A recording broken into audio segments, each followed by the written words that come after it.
Hola chicos, ¿cómo están?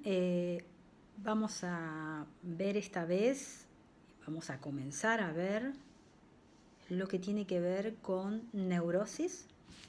Y dentro de las neurosis vamos a ir a el último grupo de neurosis, que es el grupo de neurosis de las histerias. La histeria es una patología que es bastante compleja, que es mucho más frecuente de lo que la gente piensa. Pero para esto vamos a empezar a ver un poco de dónde viene. ¿Sí? Ustedes saben que, como yo ya les dije,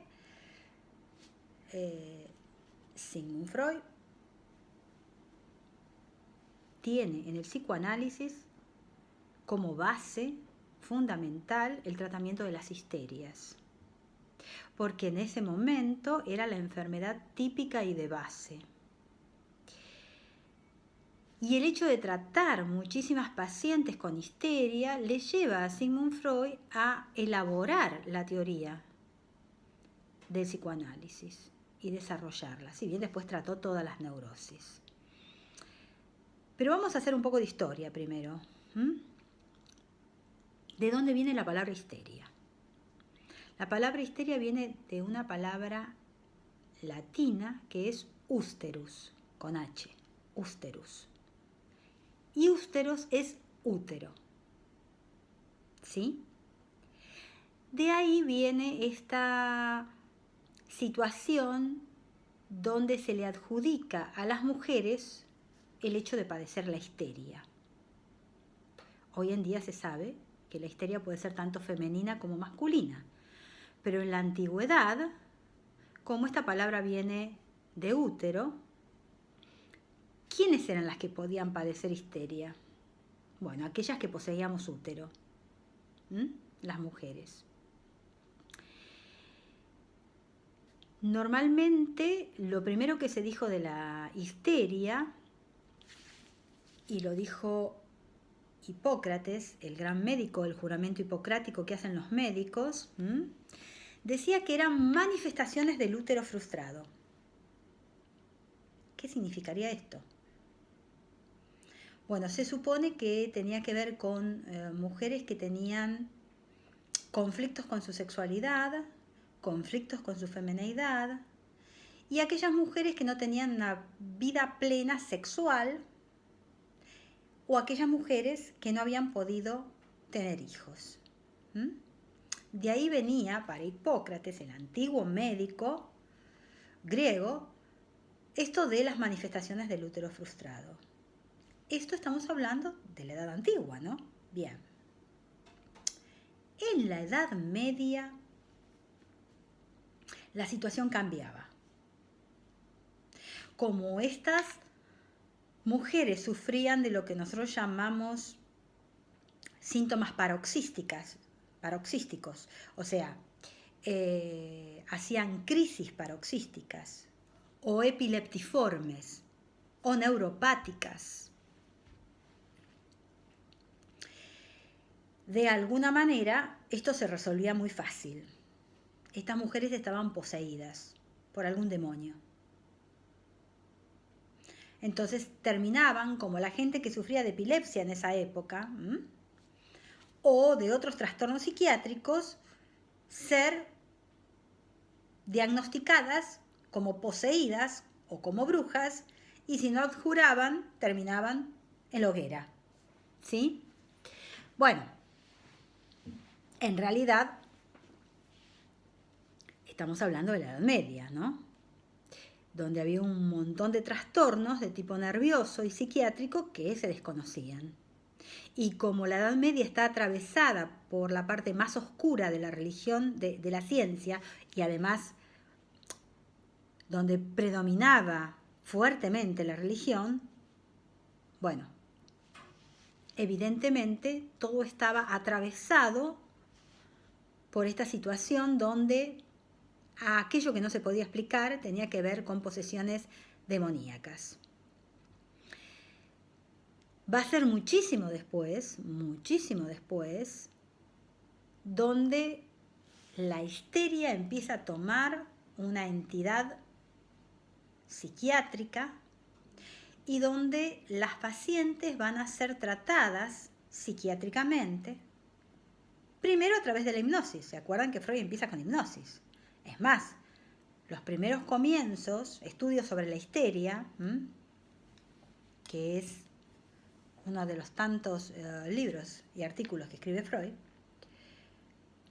cuenta cómo somete a hipnosis a estas mujeres. Luego él empieza a separarse de esto tradicional de la psiquiatría y empieza a ver a sus pacientes y empieza a desarrollar su método psicoanalítico.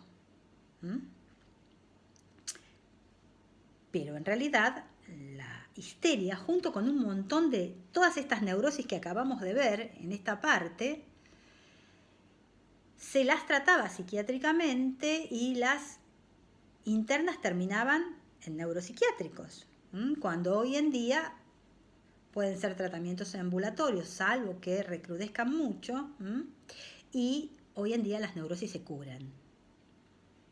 Y la histeria es una de las tantas neurosis que existen, las histerias, porque hay muchísimas formas y tipos de histeria. Entonces, lo primero que hay que desmistificar es que si bien la histeria tiene mayor proporción de población femenina que padece de histeria, la histeria puede ser tanto masculina como femenina hoy en día. Vamos a empezar a ver determinados tipos de histeria y hoy nos vamos a dedicar a lo que se llaman histerias de conversión. ¿Y qué son las histerias de conversión? ¿Qué es la conversión? Empecemos a definir. Conversión tiene que ver con que un síntoma psíquico se transforma en un síntoma orgánico. De esto se trata. Por eso es conversión, de convertir. Convertimos un síntoma psíquico y lo expresamos a través del cuerpo. Por eso a todas las histerias de conversión se les llama el lenguaje de los órganos. Son los órganos que se enferman, que aparecen como síntoma, que hacen sintomatología, y el paciente viene a consulta. Dentro de las histerias de conversión tenemos que hablar de lo que son las crisis paroxísticas y las tenemos que diferenciar de los síntomas permanentes. Ambos, y toda esta tipología, tiene que ver con las histerias de conversión. Lo primero que vamos a ver es lo que nosotros llamamos la crisis paroxística, o neuropática, o epileptiforme, o como más comúnmente se la conoce, crisis psicomotora histérica. ¿Y por qué vamos a ver esto? Porque es importante que ustedes puedan diferenciar una crisis psicomotora histérica de una crisis epiléptica. Ustedes me dirán, ¿pero cómo? Y no se ve a simple vista. Para un ojo entrenado, sí. Pero para alguien que no está entrenado, no. Entonces, estas crisis que vuelvo a repetir, ustedes lo van a encontrar en el apunte como crisis paroxística, crisis neuropáticas o epileptiformes. Epileptiformes porque tienen forma de parecerse a una epilepsia, pero no es una epilepsia, no es una crisis epiléptica. Nosotros la denominamos crisis psicomotora histérica. Lo primero que vamos a entender o a darnos cuenta es de diferenciar lo que es una crisis epiléptica de una crisis psicomotora histérica. Que, como vuelvo a repetir, tiene que ver con las histerias de conversión.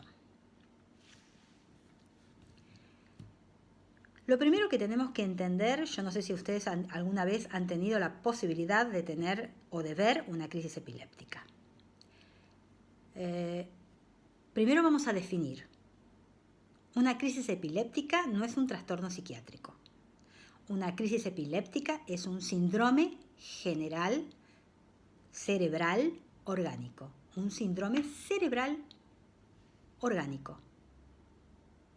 El fundamento es neurológico, su base es neurológica. ¿Sí? Uno hace electroencefalograma de sueño, tomografía, resonancia y aparece el trastorno neurológico de una crisis epiléptica.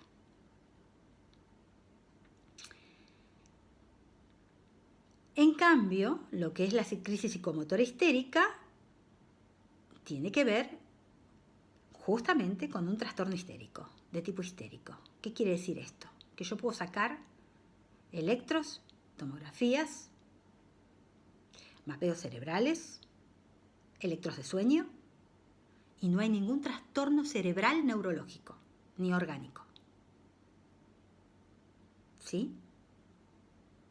Sino que lo que hay es un trastorno psiquiátrico que se transforma de un síntoma o de un trastorno psíquico y se convierte en un síntoma orgánico, somático, del cuerpo, del órgano. Pero al enfermo lo pueden dar vuelta y no van a encontrar ningún asidero orgánico. ¿Sí? Entonces, vamos a empezar a hablar primero de lo que es una crisis epiléptica. La crisis epiléptica es aquella que se da en determinado momento en un paciente y tiene determinadas fases. La primera fase, que es la previa a la crisis epiléptica, es lo que nosotros llamamos el aura. El aura tiene que ver con momentos previos, que pueden ser segundos o minutos, donde el enfermo, así lo relata la gran mayoría, empieza a ver como luces centellantes o sonidos, no es tan sencillo el sonido, o olores. Lo más común es esto de las luces centellantes. Después de esto, el enfermo cae al piso, se desvanece, pierde la conciencia totalmente y aparecen las convulsiones epilépticas. En esas convulsiones epilépticas, la convulsión epiléptica tiene dos fases. Una fase tónica y una fase clónica. La tónica es la rigidez, la clónica es el aflojar. Por eso la epilepsia. Por eso vamos a ver la convulsión epiléptica de esta manera, como de estertores, ¿no? Bien, de rigidez y de aflojamiento. Tónico, clónico, así son las fases de una convulsión epiléptica. Siempre estamos hablando, reitero, de una crisis epiléptica de gran mal, porque epilepsias hay muchas.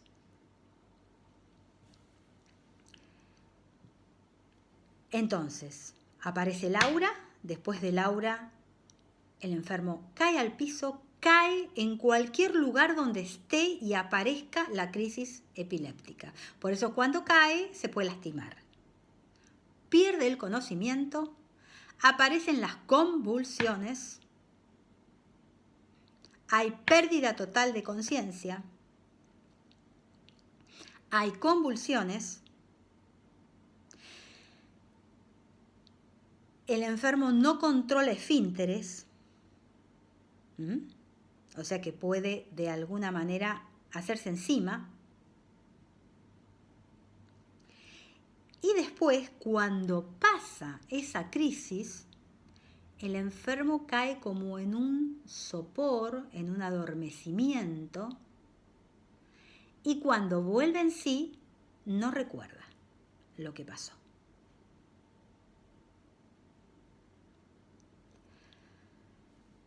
Si uno hace, además de eso, en plena crisis, el reflejo y el estudio de luz en pupilas, las pupilas permanecen dilatadas.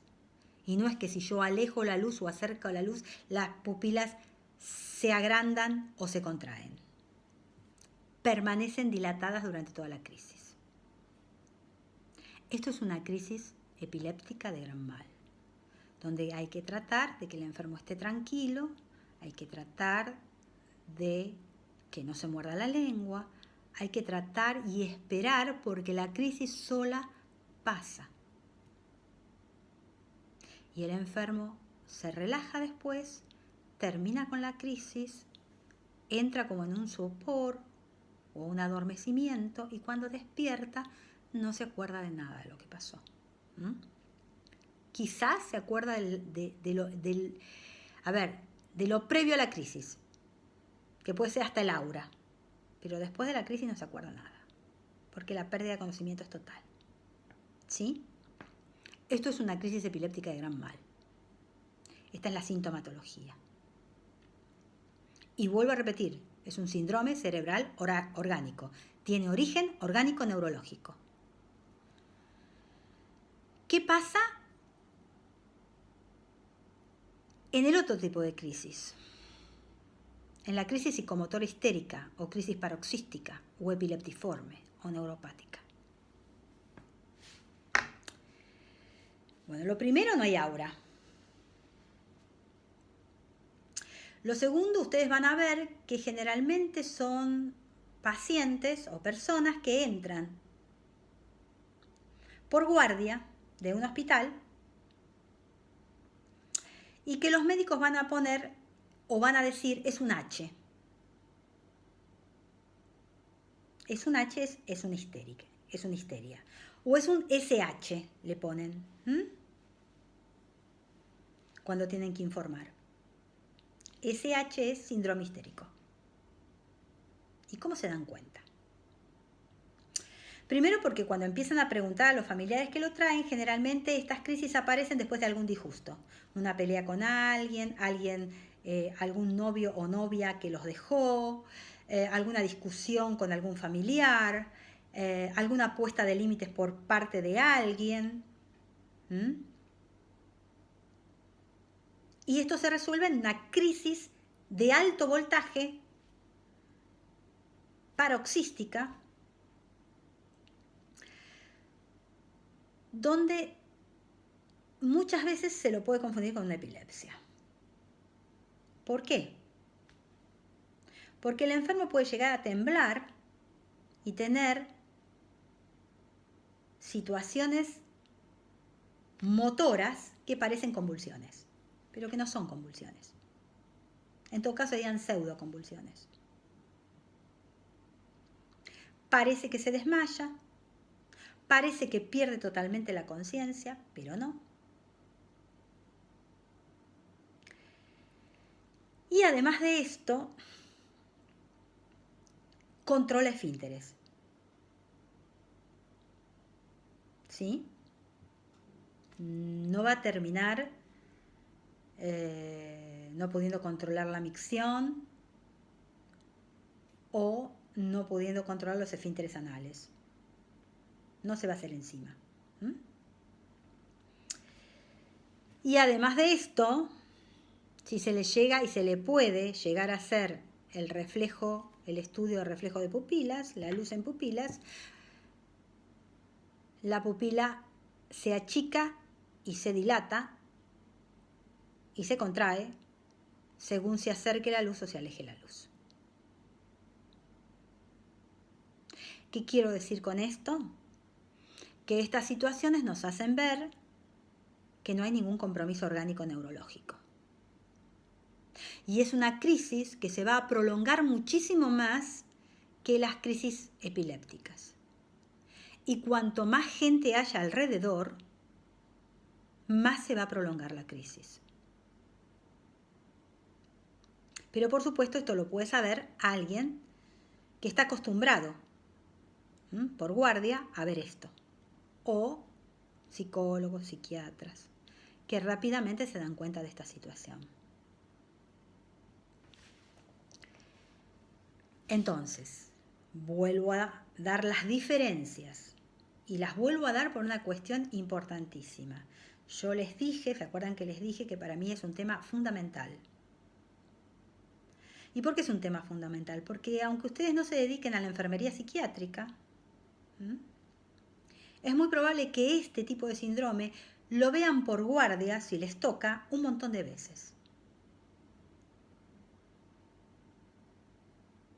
Muchas veces muchos alumnos, cuando son estudiantes, me dicen, pero qué cosa, entró por guardia y los médicos no le llevaron la atención, se quedó solamente un solo médico, le dieron un tranquilizante y nada más, no le llevaron el apunte. Bueno, no es que no le llevaban el apunte. Hicieron lo que tenían que hacer, que era lo correcto, para que la crisis no se prolongara. Y cuando empiezan a investigar, a lo mejor les pasó esto varias veces y entraron por guardia. O han hecho tratamientos y han abandonado.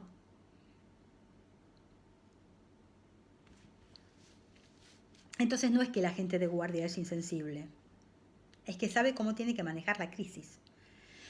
Es más, muchas veces le dan un placebo, ni siquiera le dan un calmante nervioso. Entonces, en la crisis epiléptica hay un aura, en la crisis histérica no lo hay. En la crisis epiléptica el enfermo se desmaya y pierde totalmente el conocimiento. En la crisis histérica hay como un desmayo o una obnubilación, decimos nosotros, de la conciencia, como una confusión de conciencia, pero no hay pérdida total de conocimiento. No se cae en cualquier lado, ni se lastima por caer inconsciente. Cuando aparece la crisis epiléptica, esto pasa y no pasa en la histeria. No hay convulsiones de carácter neurológico en la histeria, sí, en la epilepsia. En la epilepsia no hay control de esfínteres, en la histeria sí hay control de esfínteres. En la epilepsia las pupilas en la epilepsia no reaccionan a la luz y en la histeria sí reaccionan a la luz. Esta es la gran diferencia. Además, en las crisis histéricas son crisis muy sobreactuadas, con un corte y característica dramática de la situación. Y si el enfermo y la paciente o el paciente que tiene este tipo de crisis empieza a percibir que hay mucha gente alrededor, mucho más prolonga la crisis. Pero esto no lo hace voluntariamente, es involuntariamente porque es un trastorno psiquiátrico de origen inconsciente que el enfermo no maneja, pero que sí, ante determinadas situaciones, aparecen estas crisis.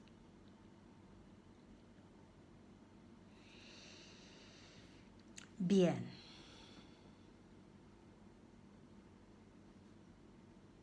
Por supuesto que si yo hago un electroencefalograma, en la crisis epiléptica voy a encontrar y voy a poder diagnosticar la epilepsia con electroencefalograma normal o de sueño o mapeo o tomografía, y en las crisis histéricas no aparece nada. Electroencefalograma normal y demás estudios normales, sin alteración neurológica ni orgánica de ningún tipo.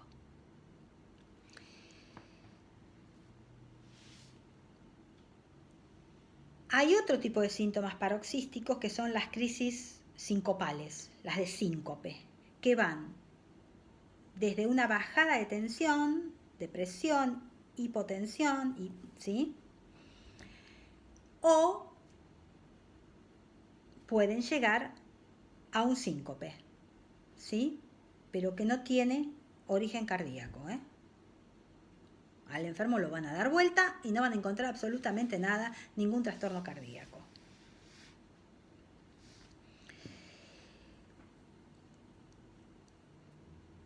Pero la histeria también tiene dentro de estas histerias de conversión algo que se llaman, en vez de los síntomas paroxísticos, síntomas permanentes. Y dentro de esos síntomas permanentes tenemos trastornos motores, trastornos sensitivos, trastornos sensoriales y viscerales. Recuerden siempre esto del lenguaje de los órganos. Es el órgano el que habla, ¿sí? Es el órgano el que está diciendo que algo está pasando inconscientemente con ese paciente donde hay un síntoma psíquico que se transforma y se convierte, de ahí conversión, en un síntoma orgánico. Y se expresa a través del órgano. De ahí se expresa. Dije, trastornos motores. Vamos por los trastornos motores. Parálisis de un miembro, brazo, pierna. Parálisis de ambos miembros, inferiores, superiores. Hemiplegias histéricas. Anestesias histéricas. No siento determinado, no siento la mano, no siento el pie. Eso ya no dentro de lo motor, sí dentro de lo sensitivo. Hiperestesias, siento demasiado un brazo, siento demasiado una pierna. Dentro de los trastornos motores lo más común son las parálisis. De un miembro, de ambos miembros, inferiores, superiores. Hemiplegias, de origen histérico. Se hacen todos los estudios correspondientes y no hay ninguna lesión neurológica, orgánica, ni hay ninguna lesión de miembro, del miembro que dice estar paralizado.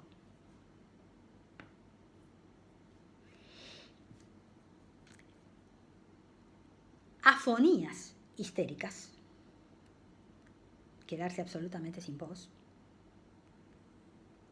No hay ninguna lesión orgánica. Y lo que llamamos astasia abasia. Astasia abasia. La astasia tiene que ver con la imposibilidad de permanecer de pie y la abasia con la imposibilidad o la incoordinación de movimientos motores. Por eso astasia abasia. No es muy común, pero existe. En la época freudiana, en la época de Freud, el psicoanálisis, era muy común. Pacientes que no podían ni deambular, ni ponerse de pie, ni sostenerse en pie, y se quejaban de grandes dolores en miembros inferiores, en una parte del miembro.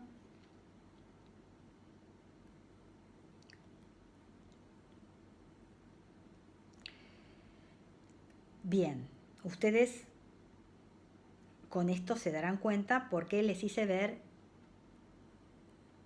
el video que ustedes tienen que ver, ¿sí? Sobre una paciente de Freud que justamente de lo que sufría era de astasia abasia. Elizabeth R.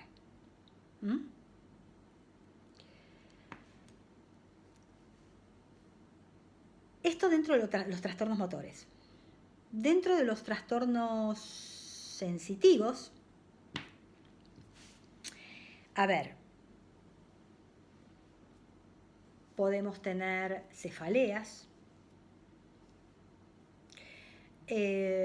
podemos tener, como dije yo, hiperestesias, esto de sentir más un miembro que otro, como una pesadez, un cosquilleo, un hormigueo, como que si el miembro estuviera de más, como que molesta.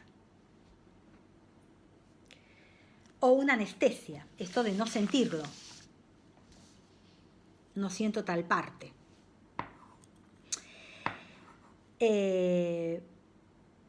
trastornos y dolores en todo lo que sea la columna, contracturas recurrentes y permanentes que obligan a la paciente a estar en cama.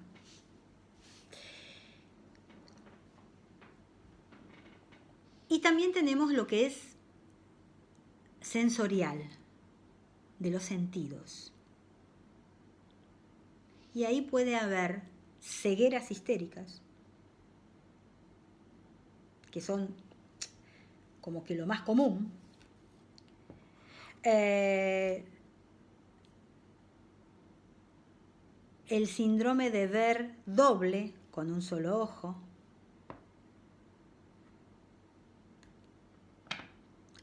Ver a lo mejor objetos más chicos de lo que son o más grandes de lo que son. Lo que llamamos normalmente macropsias, micropsias, que es esto, ¿no? El aumento de determinado objeto de tamaño cuando uno mira o la disminución.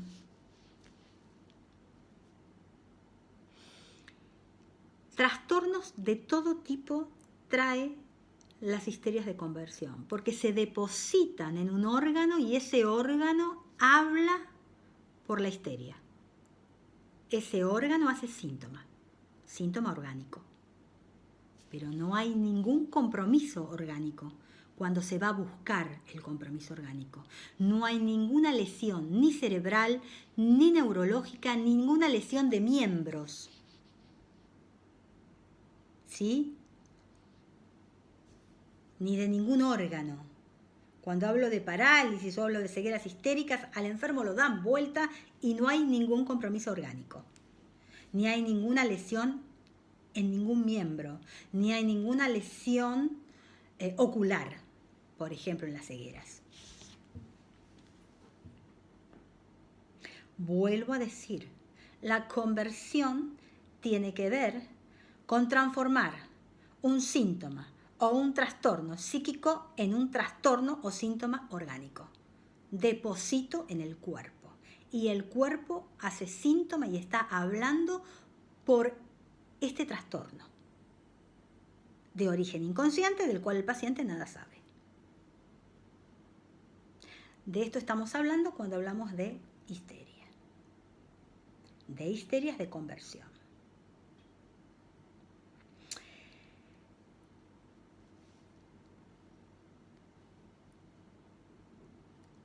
¿Cómo es la personalidad de un histérico?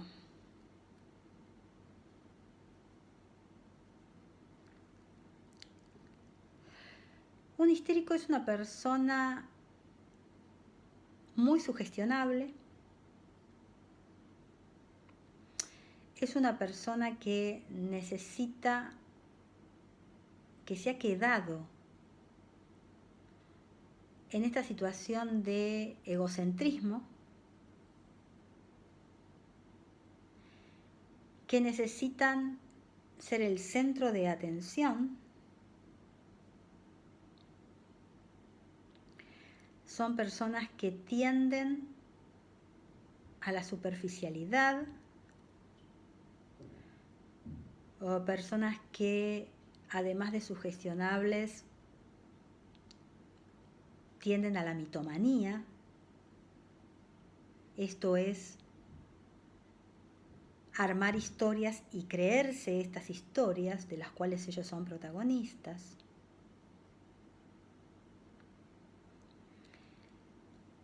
A un paciente histérico o a personas que sin llegar a tener un trastorno histérico tienen este tipo de personalidad que nosotros llamamos neurosis de carácter, necesitan que los vean, necesitan ser tenidos en cuenta, necesitan ser el centro de atención. Nada de lo que les pasa más que a ellos. Son los que más aman, los que más sufren, lo que les pasa, todo les pasa. A nadie le pasa como a ellos. son sujetos con una personalidad infantil, caprichosa, sugestionable, tienen mucha tendencia a mentir, por eso dije la mitomanía, esto de creerse los mitos, las historias fantásticas que ellos crean, en los cuales ellos son protagonistas y en los cuales ellos se enredan de alguna manera. Yo tenía un gran profesor en la facultad que decía, a las personas con este tipo de personalidad, con este tipo de estructura de carácter, ámalas u ódialas, pero no las ignores porque mueren. No pueden soportarlo. Bueno, esto es así. Necesitan la mirada del otro.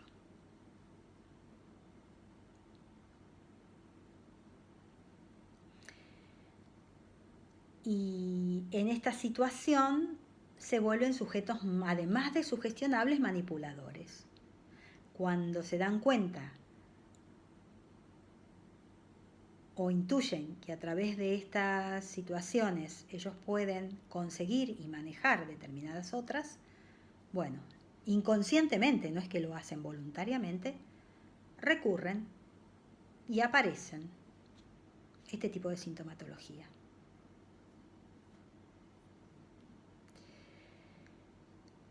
Por eso, lo que dije al principio, ustedes van a ver que este tipo de pacientes van a ser bien tratados en guardia, pero a veces para el que está afuera siente como que no le dan la importancia que tiene esto que está padeciendo en este momento el sujeto y que es una crisis terrible.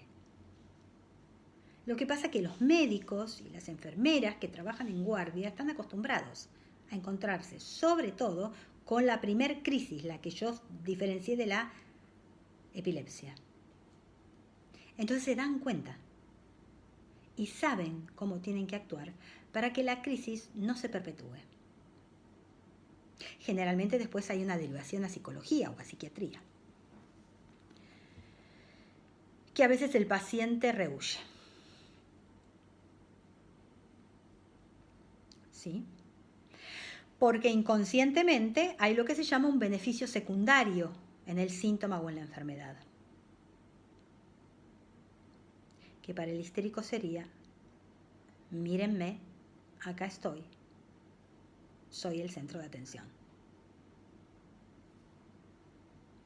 ¿Sí? Bueno, en la época de Freud, en la época freudiana, en la época que él desarrolla su teoría psicoanalítica, la histeria era la vedette de la época. La enfermedad vedette, enfermedad psiquiátrica vedette de la época. Como ahora son los TOC, o como ahora son los ataques de pánico.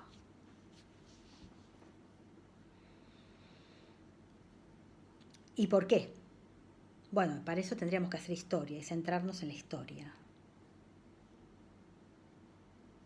Estamos hablando de Europa y estamos hablando de fines de 1800, principios de 1900. Estamos hablando de plena época victoriana, donde regían la moral y las buenas costumbres y donde además había en ese momento matrimonios que se armaban entre familias donde una mujer muy joven, los padres, el padre sobre todo, y los hermanos mayores aseguraban su futuro casándolas con hombres que eran muchísimo mayores que ellas, más añosos. Y eran casamientos arreglados. Y la mujer no tenía ni voz ni voto para elegir, salvo algunas pioneras que ya eran feministas en esa época.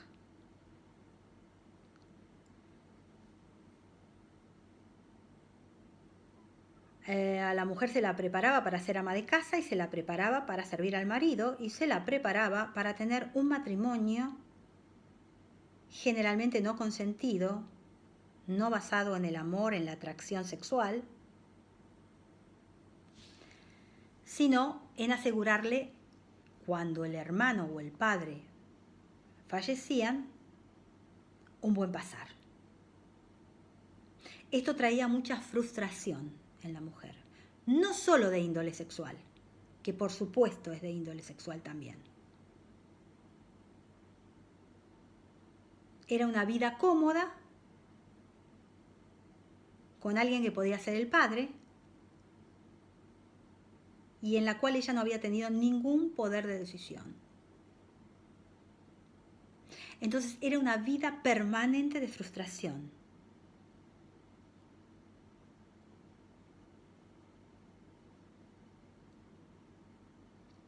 Por supuesto que las histerias hoy en día no son las histerias que se desarrollaban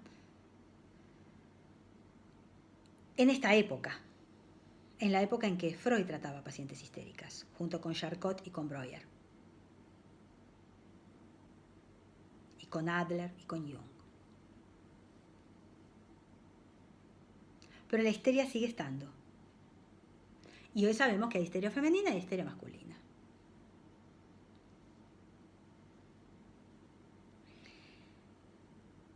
Quizás no tan notoria, así de crisis terribles,